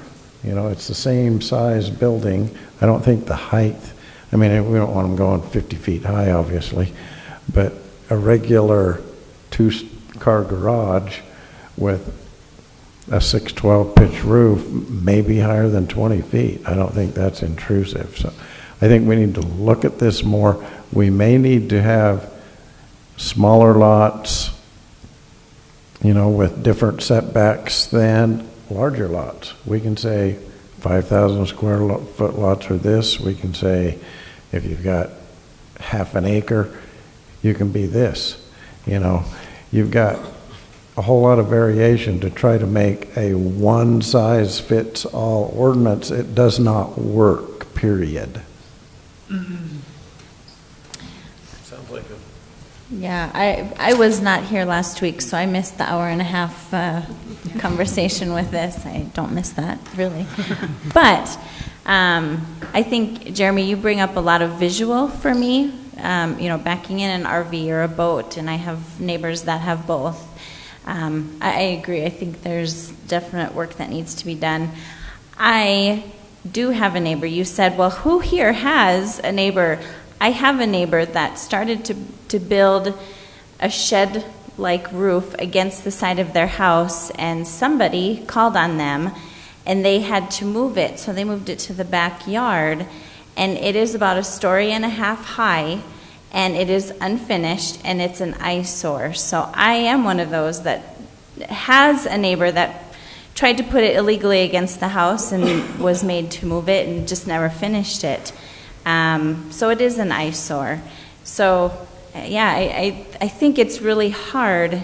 I live on a smaller lot, 2-story house. We all live in something different, so to try and wrap our brains around what's going to be perfect for everybody, it's hard. So I would suggest tabling this for now and really taking a look at more what is going to be good for everybody, because it's, you have a larger lot that's longer. I have very tiny, and to say this is what's good for one is got to be good for everybody. I definitely believe that there should be more discussion. So, council, do you want to, there's a couple of different ways that you can do this. We can, one, have staff do more work on it. You can remand this back to the planning commission, which I think is where it probably ought to be, to work with staff and come up with some better stuff on it. I would think that, as far as protocol, I would send this back. I would agree, because we've gone from tweaking it to completely. Yeah, we've blown it up. I'm going to make a motion that we table this for further discussion and get with, let staff and the planning commission maybe get together or something and try to work something out. Table it then. We want to refer it to the planning want to just commission. refer this I back think you've got to address the ordinance, Well, I just had Table because- approval of the ordinance. Well, I wouldn't say approval, though, because this may come back as a totally Yeah. different iteration. I don't want to tie us to So do you that want to language. deny this and send this back to the planning Be the commission same for review? Could you- that would be. But my question, Nancy, though, is or Your Honor, sorry. Yeah. If we were to do a formal denial of this, in a recommendation, could we say, remand back to the planning Yes. commission Yes. with the following direction? It's not no, it's just we would like to see a different iteration with the denying following. this That's what I was going to say. From So the you staff have perspective, I think the planning commission would appreciate direction from the council on concerns, flaws, issues that we need to evaluate Right, so this from is that a working perspective. document, it's not like, good heavens, Correct. shut it down. One of the things that brought up in it, and I think this has become the hard thing that, and Carrie and everyone has brought it up, is this almost looks like to solve it becomes something that is addressed either by what your zoning is, R16, R10, R18, or something based on just your lot size, because I'm one of those people where I want someone to be able to use their property, and then putting a garage on it looks great, but if you're in the older homes where your house is 14 feet and you put a 20-foot structure on it, I got a real problem with that. I think that absolutely impedes on your neighbor. I think that exceeds, and at that point, you're not an accessory structure. And so how you craft language that addresses two completely different parts of town, I think almost becomes, it has to be sadly more complex than what we've looked at. And you bring up a thought that occurred to me as well, similar. We just approved, have we approved it yet? No. We just had a public comment period on the small area plan for downtown, and we've talked about looking at the whole city in more of a light like that. And I'm not sure this is the solution or not, but as I start to look at the different areas of the city, we have such different natures of each of our neighborhoods, and maybe, I know this is off the wall of what we've ever done, but it was just a thought that occurred to me. Maybe that's the solution, is you look at a neighborhood and you say, well, in that neighborhood, maybe the narrower lot sizes, maybe the 2 feet off the property line, you got to have the 2 feet to keep the water drainage, but and to maintain any less than that, but maybe the 2 feet is appropriate in certain neighborhoods where it's not in other neighborhoods. So I don't know that that's the solution, but it does seem that the one size fits all is a bit of an issue. Okay. Kent, do you want to amend your motion? How do I need to say it? Do we going to deny this Ordinance, approval of ordinance 2016-07 Remand the matter back to the and plan. send it back to staff and planning commission for further analysis, and maybe even having, I would recommend, I don't know if you want to, having a work meeting together with the planning commission staff to look at some ideas. A question for what Bruce just brought up. So are the neighborhoods kind of similar? If we did it something like that, like farther south, they're longer, so no, not really. Councilmember Benson, if I may. So right now, when we started to evaluate the general plan for an update, we received input from the council that they would like to look at small area plans basically throughout the city. Mm-hmm. Right now, we're doing a thorough analysis on various elements and issues that go into evaluating a plan and how to impose it and implement and all those things. So right now, there's such diversity within the city, even in small blocks. Okay. That's becoming a very, very involved and difficult process. Now, that doesn't mean that it can't be accomplished. It just means it's going to take a little bit more time than it would. Relative to what the council is discussing, it sounds to me like specific zone regulatory aspects for residential. And I think we probably should look at agricultural and all of those zones that have accessory building regulations, because accessory building regulations in the agricultural zone don't stop where these ones do. They go farther and you can go higher. So I think we need to look at all of those aspects for accessory buildings, but maybe a specific language within the zone for that accessory building regulation would be more appropriate than a one-size-fits-all, even though that was done previously, a one-size-fits-all, this is what we're going to do for everybody, looking at it more specifically to lot size and some of those things. And I think staff can do that and put that together and work with the planning commission and the council to come to some determination. Okay. Very good. Well, then we have a motion on the table. Do we have a second? Second. We have a motion and a second. Councilmember Bush? Aye. Councilmember Young? Aye. Councilmember Peterson? Aye. Councilmember Benson? Aye. Councilmember Phipps? Aye. Okay. I didn't give you a chance to speak. Our public hearing has been closed, but I wanted to get the council's action first. But did you have another comment that you... Oh. I really appreciate you guys doing that. I think that we can actually take little pieces of our other surrounding cities and actually look at their planning and zoning, because there are things where they say certain square footages have these requirements. You get this big, there's more. So there's a lot of great things out there that I think could actually be put into this to help.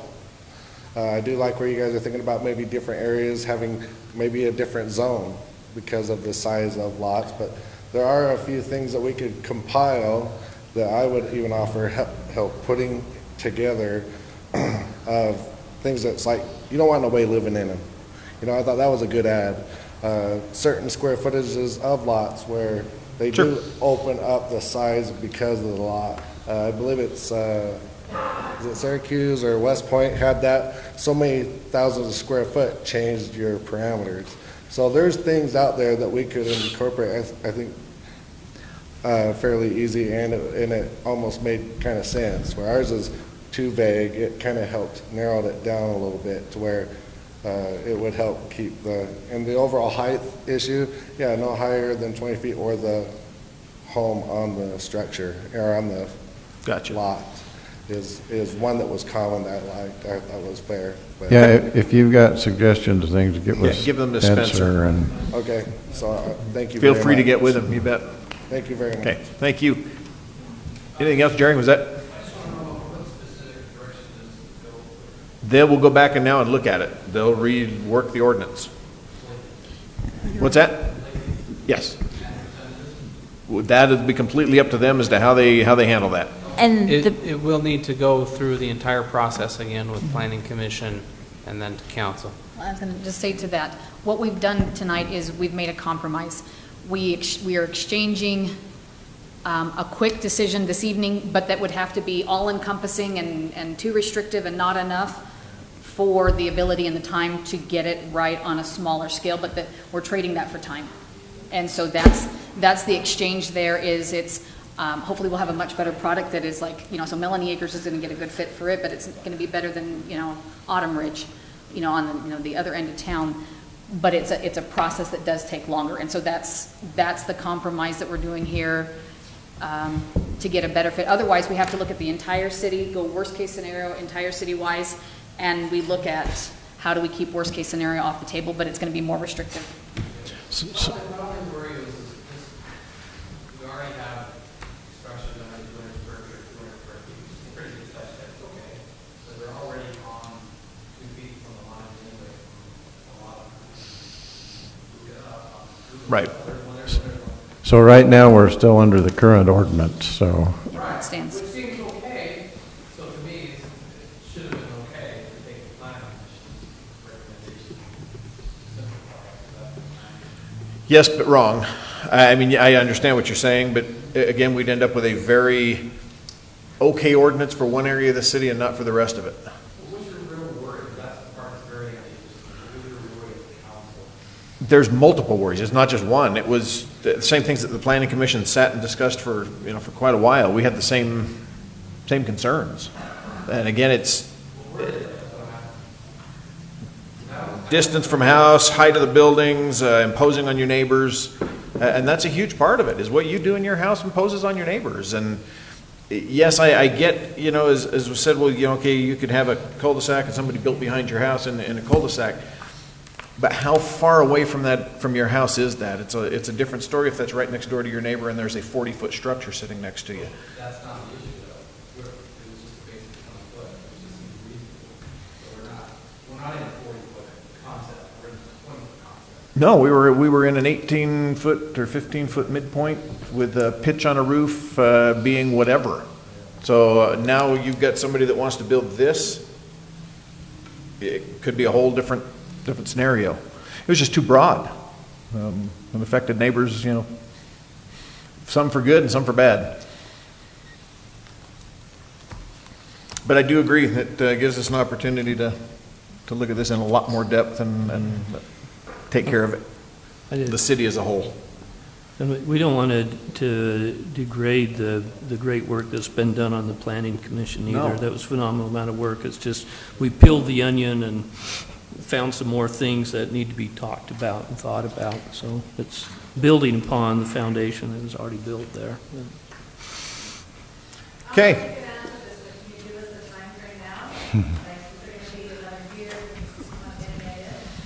Spencer?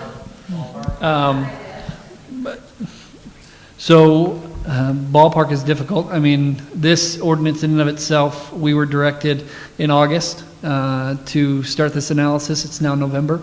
You can use that as a baseline. If we're going to do a further analysis, it's October, almost November. It's the end of October. But I mean, you can use that as a basis for the next phase of the analysis. It's going to take a few months. If we're going to get it right, if we're going to get the involvement from the Planning Commission and the Council, and we're going to coordinate that, and we're going to evaluate things more thoroughly, or so it would seem, that's going to take some time. So I would say probably you're looking at after the first of the year, February, March, maybe. It just depends on other issues and things. And is there an email address that you can communicate our concerns or whatever? Yeah. So we get that so that we have a destination for our concerns. You bet. You can get those to Spencer. Again, keep in mind, what the Planning Commission did was take a what we obviously had seen, imperfect ordinance. The ordinance that's in place right now is very imperfect, and instead of rewriting an entire ordinance, they tweaked as best they could with what was there, that ordinance. They didn't create a new ordinance, they didn't fix an ordinance, they just tweaked as best they could that ordinance. we will go back or send them back now with staff and completely rewrite that ordinance. And again, it may be very zone-specific, which is probably how it should be. And will probably take A little longer. a good deal more time than this past effort has taken. Okay, well, thank you, everyone. The next item on our agenda then is to consider approval of the final subdivision plat to amend University Ridge subdivision to create a medical office condominium building located at 920 South, 2000 East. We've heard this one. We didn't have any other comments on it from the public. Council, turn that to you. Your Honor, I move to approve the final subdivision plat to amend the University Ridge subdivision plat to create a medical office condominium building located at 920 South, 2000 East, tax identification number 094090033, and authorize your signature to any necessary documents. Second. We have a motion and a second. All in favor? Aye. Any opposed? Okay. Item 9 is consider approval of the final subdivision plat to amend the University Ridge subdivision plat for a change to the street alignment and removal of the cul-de-sac located at 938 South, 2000 East approximately. Any concerns on that? I did have a quick question about that. So the sidewalk will just end there where the road ends then, or the curb and gutter and sidewalk? Or it wasn't clear to me on the map. Yeah, it does. If you drive over there, oh, okay. They've already built it in. So already... the sidewalk goes around or starts into their neighborhood. And then they have wrapped the corners of the street that way as they go into what is AAA's parking lot. Okay. And so you've got a straight through street, and the sidewalk has already been poured, or the curb and gutter's been poured, and sidewalk right next to it. So yes, to answer your question simply, yep, it dead ends. Sidewalk does right at the end of that street. Okay. And is curbed and guttered off, and now drives into AAA. Okay. John, I move to approve the final subdivision plat to amend the University Ridge subdivision plat for change to the street alignment and removal of the cul-de-sac located at 938 South, 2000 East, tax identification number 094090001, and authorize your signature to any necessary documents. Second. We have a motion and a second. All in favor? Aye. Any opposed? Okay, motion passes. Number 10 is to consider approval of Resolution 2016-R-21, adopting the downtown Clearfield small area plan. Lengthy discussions on this for a long, long time, and very well thought out and put together plan. Appreciate Spencer's presentation on that tonight. Any further comments or concerns, Council? Just a question. You said that UDOT still has to approve everything. What does the resolution do then? UDOT doesn't necessarily have to approve anything. We've already met with UDOT and shown them the cross sections. We just wanted to make sure that if they had any additional feedback or concerns relative to our kind of final draft here, that we got them. I haven't heard anything to the negative, and I have spoken to UDOT on different occasions. They haven't mentioned anything. So at this point, we're confident that UDOT is accepting of our cross sections that we've proposed for the different areas of State and Main Street. And so there's no approval required for them. Only as a stakeholder, we want to make sure we've worked with them through the vetting process. JJ, do you have something? Yeah, I wanted to add that a lot of the plan focuses on land use, right? And, well, we'll get to the form-based code, but we've talked about what we want development to look like. But there's also another important part of the plan that deals with the right-of-way itself. What happens in the street? How many lanes do we have? Are we going to have a landscaped median? How are we going to deal with bicycle traffic or pedestrians and whatnot? So that's the part, and also access to parcels from the street that UDOT will weigh in on because it's their right-of-way. Okay. So I guess my ultimate question is, what will happen if UDOT comes back with changes? What happens to this resolution? It just... Nothing happens to the resolution. Sorry, JJ. This is just saying that the council recognizes that this plan represents their goals, objectives for a downtown development. It's not binding at this point, other than it guides the conversation. If somebody was to come in tomorrow and say, I want to look at this parcel and develop it, we have the document that this council has said, yeah, this is the document that's going to be adopted into our general plan, and then will then be enforced. Okay. For all intents and purposes, we could say after the resolution that the small area plan is a guiding policy for development along the corridor. It will become even more so once it's adopted as part of the general plan. Okay. So I think the resolution gives it some teeth, and the general plan gives it even more, and the form-based code a lot more. So it's just the first step toward that. Okay.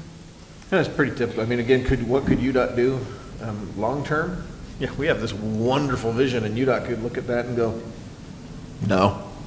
We understand, and we thought it was great to start with. We thought, your whole vision was wonderful. We think that's great. This specific parcel, no way. We're giving you one access, and that's it. Okay. That's where we are up with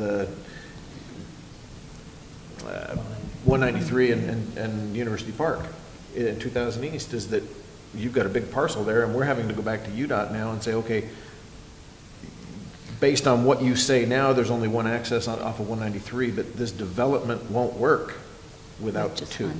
Okay. And here's what we need. And they hold that whole thing in their hands to say yay or nay. And if they say nay, could kill the project. Okay. So. And with this plan, UDOT did not take a look, we did not ask them to take a look at every parcel and access to individual parcels. So they'd basically just be buying off on the concept. Any development that comes in on their right-of-way, they get the right to review it. And so that will always be the case. Even once the plan is in place, UDOT will be able to look at a development application and say, well, we need the developer to tweak the access to the property. Or you've got 3 accesses and we can only allow 2. So that'll always be a case-by-case discussion. And hard for them to see at this point. We don't even know what it'll be. We have a vision of this is kind of what we'd like to see, but there is no development in place, so they couldn't even make a call at this point as to what would and would not happen there. Any other comments? I'd like to say again that the whole process, the skill and capability of the people that put that together was really an exemplary way of how to do this. And I just feel like it's a great thing to participate in. I think we're laying a foundation for the future of Clearfield, so it's just kind of exciting to me to see this. Yeah. I can't imagine it having been done any better than the way it was done. I agree. Okay, well, I would entertain a motion on this. Your Honor, I move we approve. Oh, sorry, go ahead. No, go ahead. Okay. I keep going for second. Okay, Carrie is going to take care of the second on this. Once there's a motion made. I move to approve resolution 2016-R-21 adopting the downtown Clearfield small area plan and authorize your signature to any necessary documents. Second. We have a motion and a second. Councilmember Phipps. Aye. Councilmember Benson. Aye. Councilmember Peterson. Aye. Councilmember Young. Aye. Councilmember Bush. Aye. Okay, that is unanimous. Item number 11 is to consider approval of Resolution 2016-R-22, authorizing the city's participation in funding for the 5310 grant for enhanced mobility of seniors and persons with disabilities to construct a sidewalk on 1000 East from 1600 South to 1700 South. We did cover this in a work session. This is that small piece up by the Callis's property just north of Antelope Drive. Staff's still looking into it to determine viability and whether it's the right thing to do. But this will at least allow the grant, should they choose to move forward, or allow our participation in it. I do have one question after the discussion in there. Why did it stop at 1600? Why didn't it continue through all of the apartments up until you get to the... In front of the apartments, there's already sidewalk in front of those properties. Okay.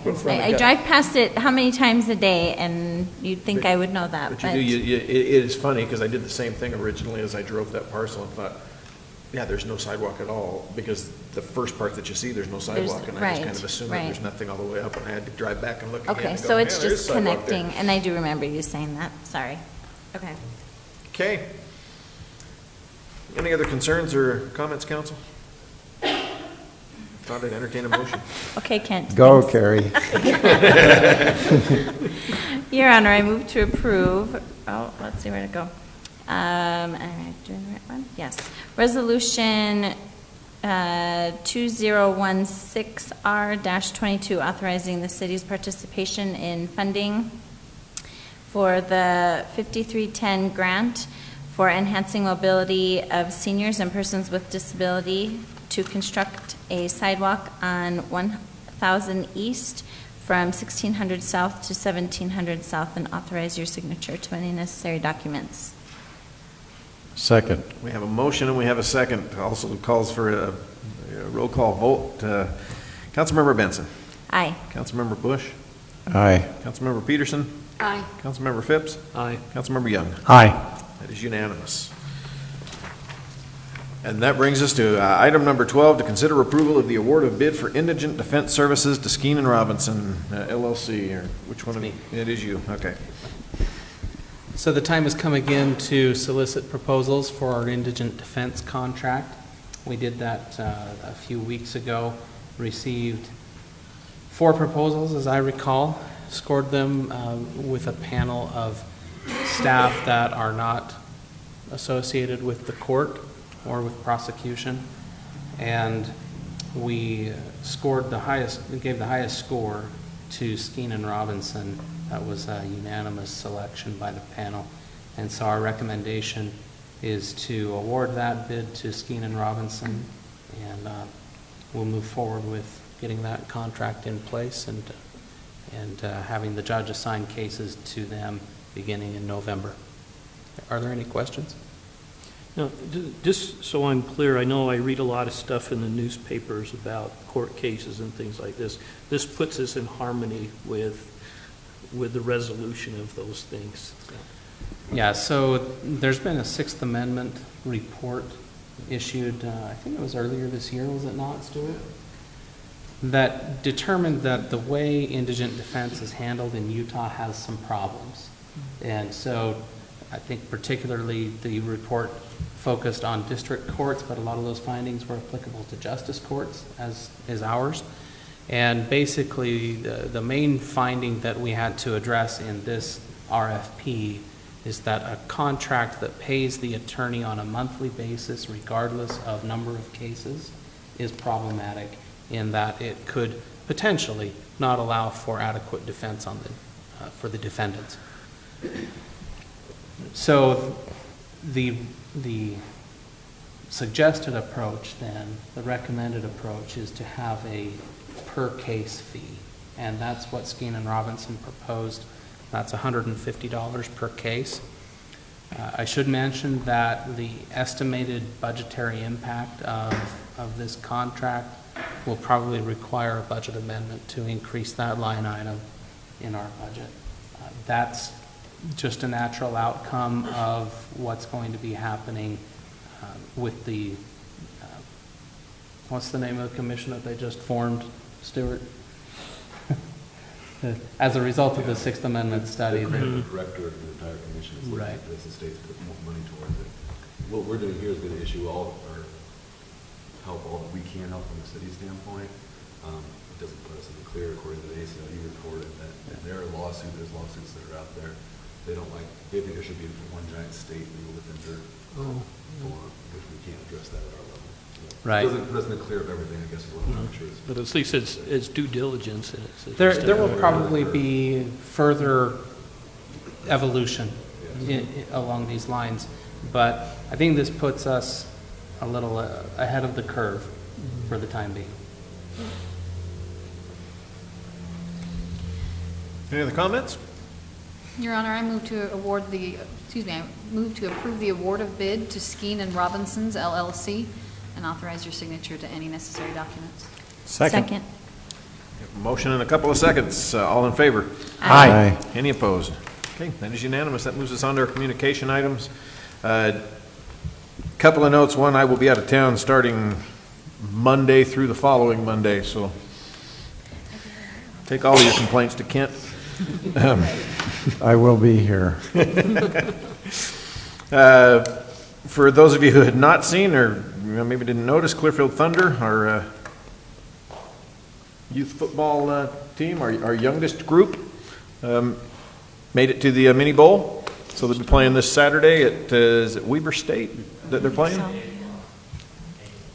8 a.m.? Seriously? Those kids don't even get up that early.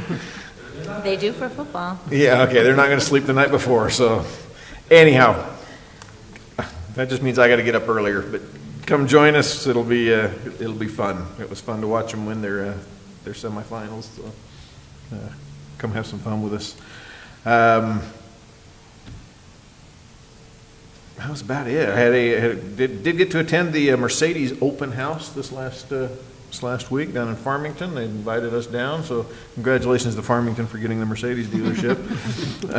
Did they let you drive one? No, they didn't let me drive one. They didn't give one away. They did nothing. I mean, they had some okay food and a hilarious ribbon cutting. No outside of bling? that, Did you get any bling?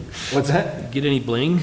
No, there was no bling either. I mean, there was not you think a Mercedes keychain or a bag of stuff. There was a lot of really, really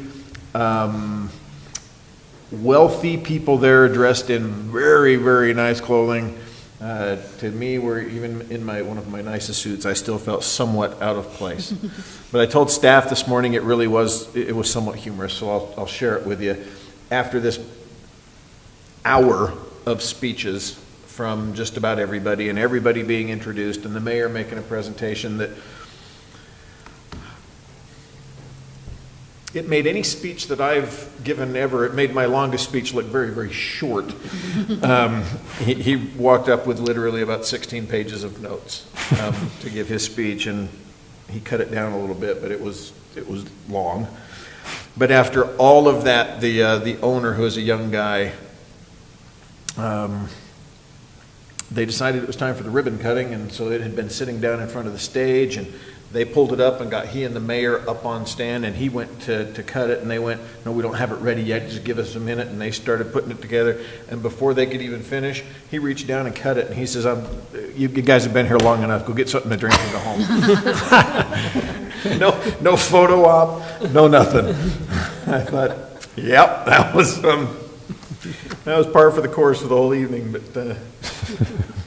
gorgeous building, nice place. I told Mayor Talbot I will never go buy a car there, so I'm not paying any more sales tax into Farmington. I did have a good conversation this past week with a good conference call with the National League of Cities Military Communities Council, which is the group that I sit on with out there, and they're pushing hard for me to join their leadership at this point. That will not going to happen this year, but maybe next. But I don't know that I want to chair another committee.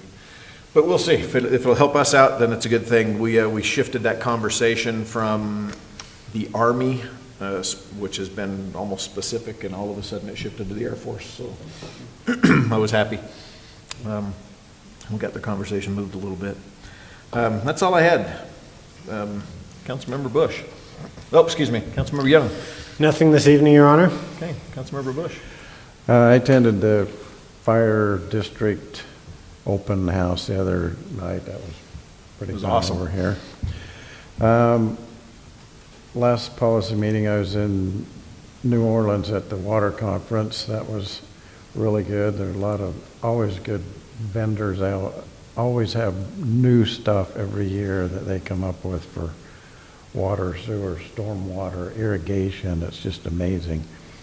And our employee team that won the state competition, we took them back there and they did really good. They took second in one of the events, third in one of the events, and fourth overall, and they were out of third place by 0.036 of a point.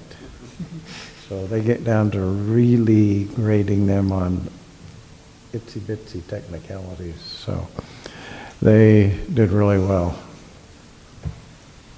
Awesome. Councilmember Peterson. Just a couple things.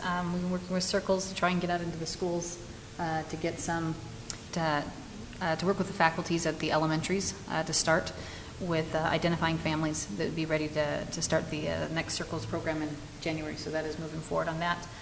Kent mentioned the open house for the fire district, which was awesome and amazing. And as mayor and Carrie are aware, our clowns received national recognition for continuing to be non-creepy and continue with fire education and to keep that going. We appreciate their efforts there. And then, Parks and Rec, how did I forget this one? Bonanza was amazing. That was incredible. And Pumpkin Cannon 2016 was just pretty dang awesome. That was amazingly impressive. We got some great shots of that. And then to police, to Chief Stenquist back there, just from the Melanie Acres neighborhood, the police presence down there has been noted and very, very much appreciated. Tons of positive feedback on that. They're just like, they're tagging everybody. We love it. It's great. So it's, the perception from the neighborhood is that they've been heard and appreciate it. So thank you. Councilmember Benson. All right. I just want to thank Spencer for all of his hard work with. Thank you. Did I do it too? No, Spencer. I had to take it down after the conversation last week. I was like, what? They both have the same hairstyle. I think Your brother. I feel for you with all the work that you guys have put into this. Tim is gone, but the Planning Commission, I believe, really did their due diligence with this whole thing.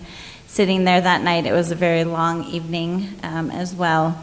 But I just want to say, I just don't feel like that's done, and I wouldn't want it to come back to us just like cementing the driveways.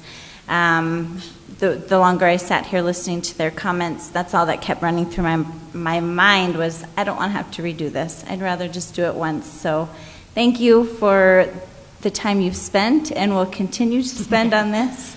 But it's really about, we work for the residents, and ultimately that we need to make them as happy and compliant as much as possible. So thank you for the smile on your face as you put your tail between your legs and go back to work. That's all. Can I take the smile off his face? No. Let the poor guy have the smile. I was just going to say it's the bottom of the seventh, and they're still down 3-0. So, Game 1. Yes, it is, and it's in the wrong city too, so it's okay. Councilmember Phipps. I'd just like to reiterate that Bonanza was really great, and as I'm walking around there, I'm thinking, this is cool. This is the kind of community thing that makes this a community. Phenomenal participation, and clearly a great deal of organization and planning went into that. It's just remarkable. So, and yeah, the cannon. As soon as I realized Ryan was involved in it, I thought, oh yeah, of course. It was pretty cool to watch. You missed out. But I'd like to also put a plug. We did the Yard of the Year tonight. We also do a Christmas light decoration contest. And so those are self-nominating. We don't go out and proactively look for that. So if you drive past a house that you think ought to be nominated for, what do we call it? Christmas or Christmas Yard of the Year or something like that. So those are self-nominated. The commission gets together and they take a big tour, take the Joy Bus and around, and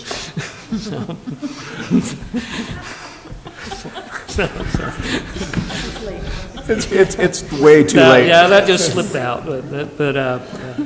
And they evaluate it, and so it's really cool, and people really like these kinds of awards. People, even the Yard of the Year as well as the Holiday Decoration Contest. So I just like say that because it always bothers me. You see these great houses and they're not even nominated. So you see something, get a hold of somebody and put it in. So.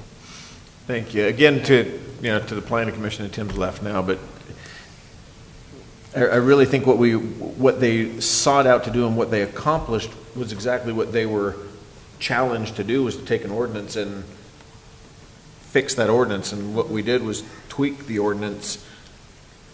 And I think, long term, as we found out tonight, that really wasn't, even though it's going to make some people upset that it's going to take us another several months to figure this out. It'll be first part of next year. We're not really in the building season right now, we're at the very end of it anyway, so it might be the best time for us to do this. But come spring, we'll have an ordinance, I think, that at least covers the city and covers it as best. It'll never be perfect. No matter how we write this, it's not going to be perfect. And someone's going to get ticked off about it. It is what it is. We've been looking at that with the noise ordinance, and what does that do, and how do you, we do have a noise ordinance in place. We've had some complaints about it. We send the police out there, they go out and visit people and try to explain to them that they're being bad neighbors. But if we followed our ordinance to the T, we'd cite every single person in the city just anytime they offended their neighbor, and you just can't write a perfect ordinance. It's hard for anything. So we do the best we can. Staff, Nancy? Wait, no. Hang up. No. So we have no meeting next week. So enjoy your Tuesday night off. On November 8th, don't forget Election Day. Should have got your ballots in the mail. You can mail them up until the day before election. If you don't do that, then you'll have to show up at the polls to drop your ballot off or to vote. Right now, we don't have anything that is policy session related. So we believe we'll only be in work session that night. We'll start at 6. And this is on the 8th? On the 8th, election. yeah. And then we're not planning on a meeting on the 15th, but there will be a meeting on the 22nd, the Tuesday before Thanksgiving. So have a couple of things coming towards the end of November, first part of December. So. I thought I read the mail-in was the Friday before election. No, when that changed, it's the day before. It has to be postmarked the day before. Okay. To be counted if you're going to mail it. But they can still drop it here or any other voting center in the county on election day, or they can vote by machine on election day. Can you tell us what polls? Is it just here, or our libraries, schools? Just because I like to post that on Facebook. I can get that information to you. Okay. They're throughout the county. I'm not sure if there's, I don't think they're up at the library. I think they're only doing For Clearfield, it's City just Hall, City isn't it? Hall. Okay. So, but And what are- there's is other it places in the 8 county. or It's 7 a.m. to 8 7 p.m. Okay. Thank you. Any other staff reports? JJ? Yeah, I had just a few items. I wanted to echo the kudos to Community Services for the Bonanza. Excellent job as always. They put in a lot of time and they throw a great party. My kids love to come and they bring their friends too. It's something to really be proud of. Also, I agree, kudos to Spencer. Planning is one of those areas in the city. We have other offices as well that are just inundated with a lot of workload, and there's always more than we have time to get done. So I admire Spencer and his good attitude, and he does a good job trying to stay on top of that. Wanted to also note we have a nice card out here with a great projector. Unfortunately, we apologize for that, but the projector up in the ceiling lost its bulb. It went bad, the lamp I should say. So we're working on that repair, and by the next meeting we should have that up and running again. And brighter than it has been in recent past. Yeah.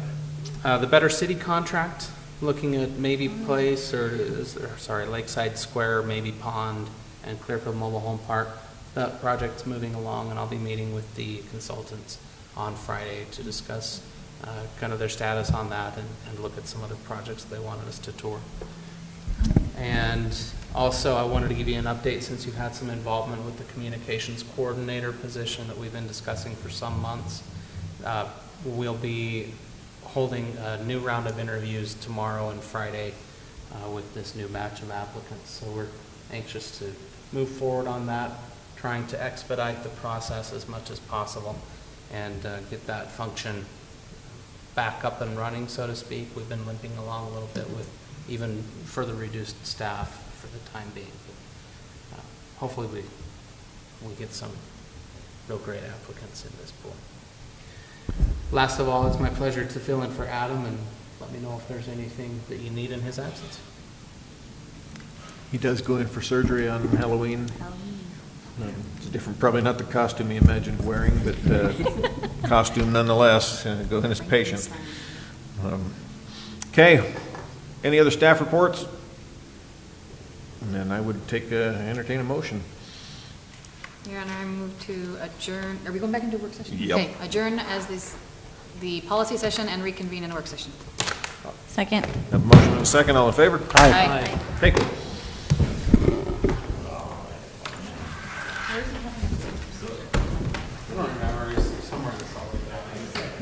He didn't want to tell